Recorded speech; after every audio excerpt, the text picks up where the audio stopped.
पूर्वी आपल्याला सर्दी, पडसं, ताप येणं किंवा इतर कुठलेही असे जर छोटे मोठे आजार होत असतील तर आपल्याकडे आपली आई असायची, आजी असायची, आजीबाईचा बटवा असायचा की त्या छोट्या छोट्या गोष्टी केल्याने आपण 1-2 दिवसांमध्ये बरे होऊन पुन्हा आपल्या रोजच्या कामांसाठी सज्ज व्हायचो.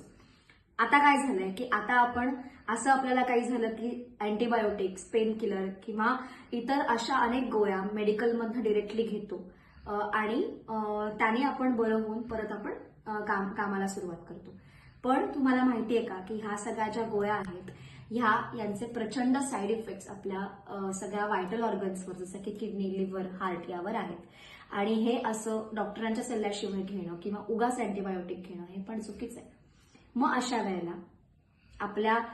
आपले डे टू डे आजार असतात, छोट्या मोठ्या तक्रारी असतात, त्यांच्यासाठी काय करायचं? आता तर आजीबाईचा बटवा नाहीये, मग आपल्याला कोणी